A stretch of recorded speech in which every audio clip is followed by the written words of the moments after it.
Good morning and welcome to Face the Nation. I'm John Dickerson. Joining us now, Donald Trump's campaign manager, Kellyanne Conway.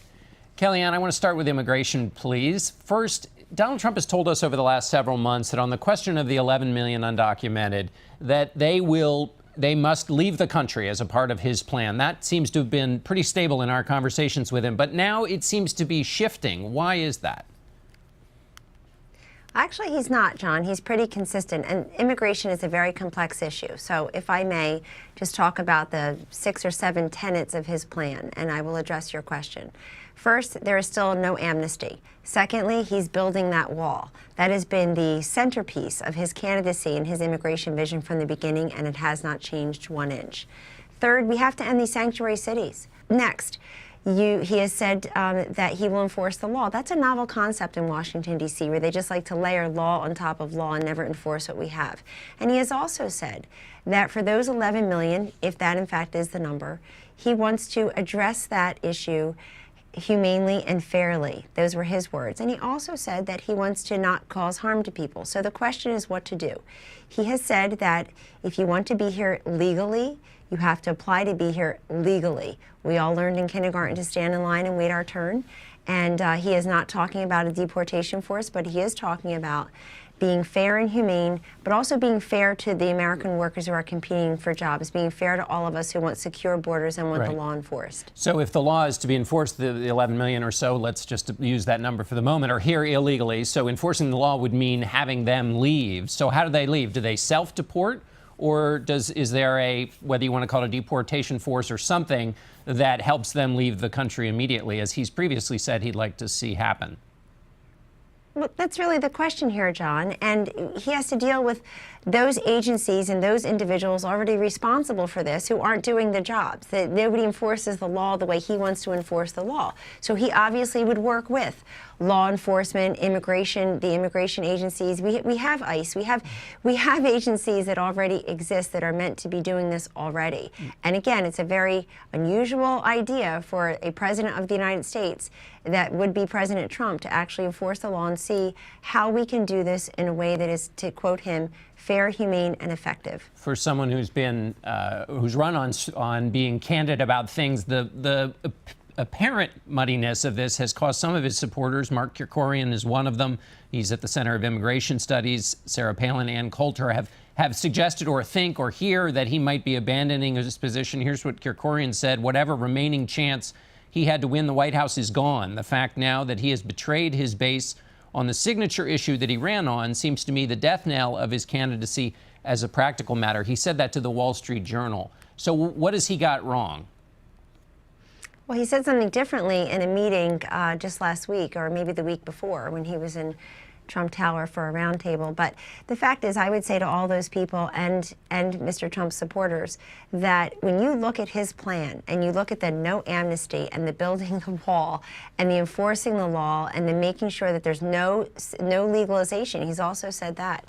It's exactly what he's been talking about altogether. And by the way, there are 2 major choices in that ballot box. And if you look at Hillary Clinton's immigration plan, you see a real, you see a convergence of a plan that would actually create more illegals coming in here, porous borders, sanctuary cities continue, catch and release, so that local law enforcement's hands are tied in terms of catching an illegal immigrant who has committed a crime.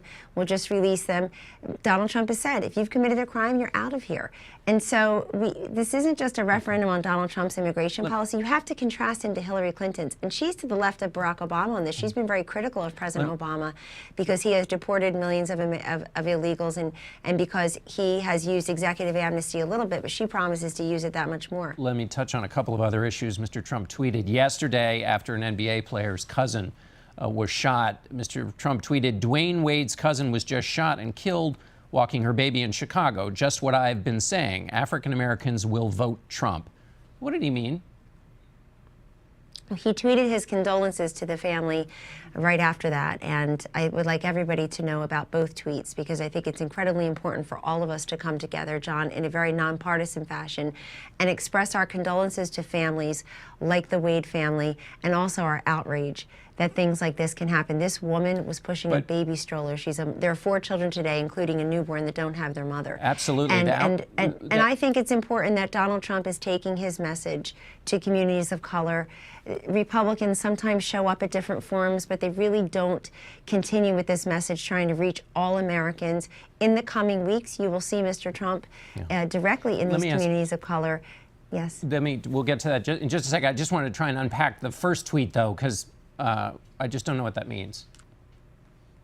Well, I think you have to look at both tweets, where he expresses his condolences, and he says, and he reminds everybody that he's been trying to make the case that the increase in random crime and senseless murders, the poverty, the joblessness, the homelessness in some of our major cities is unacceptable to all of us. And the idea that certain politicians, he's not one of them, have looked the other way and have not done everything they can do to help all Americans, including our communities of color, is unacceptable to all of us. And it certainly is unacceptable to a President Trump. Some people have pointed out that in a number of instances, whether it's the Orlando shooting, the Paris attacks, and now this one, his first instinct is to talk about himself, his policies, to see tragedy as a validation of what he's been saying.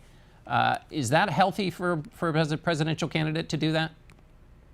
Well, look, I know the media live on Twitter, but most Americans see what he does on a weekly basis, which is he gives policy position speeches. I mean, he's been out there just in the last 2 weeks, John, talking about defeating radical Islam, middle-class tax relief, law enforcement, communities of color, the rigged, corrupt system that is the Clinton enterprise. And so he's out there actually taking his case to the people. What did Hillary Clinton give a speech on this week? Not energy, infrastructure, economy and jobs, Obamacare, defeating terrorism. She talked about him. He's talking to the voters about issues, and she's talking about him. And that is just a remarkable contrast in the way these two individuals are running their campaigns. And so I think people should look at the full measure of the man. They should look at his plans to defeat radical terrorism, to help our inner cities and also all Americans, and contrast it to Hillary Clinton, who, this week I think elevated insults into an art form, and frankly, has left the Democratic Party that I grew up with, whereas, the Democratic Party, where her fear and loathing is a big, big way away from hope and change. What about, Donald Trump called her a bigot. Is that the campaign's position? Is that something he's going to keep saying? Do you see what Donald Trump is called by nearly everybody in Clinton world, including many of her supporters in the media, before he gets out of bed in the morning? I mean, this man has been called everything in the book. Insults routinely hurled at him. People think it's funny. They put it on their Twitter feeds, even though they're supposed to be objective journalists. And so he turns around and says, basically, that her policies have left people behind. And the policies that she would continue would not help many of the people who still feel like they don't have the same opportunities, the same education, the same economic upward mobility that other people have been able to leverage, and that they deserve the same. And so, pardon me if I can't get all exercised about name-calling when Hillary Clinton gave an entire speech this week about name-calling, not about the issues. We have no idea what she would do on Obamacare, which is failing everywhere. Tennessee just this week said that exchange is failing as well. That would be number 17 by my count of the 23. Obviously, major insurers pulling out of the exchanges. Obamacare looks like a failed experiment. There are millions of Americans who don't have coverage that need it. We don't know what she would do about economy and jobs. We have no idea why she calls ISIS our, quote, determined enemies rather than terrorists. She calls, speaking of name-calling, she referred to pro-life Republicans as, quote, terrorists, but she doesn't refer to terrorists as terrorists. I think that's very troubling. All right, Kellyanne Conway, thanks so much for being with us. Thank you.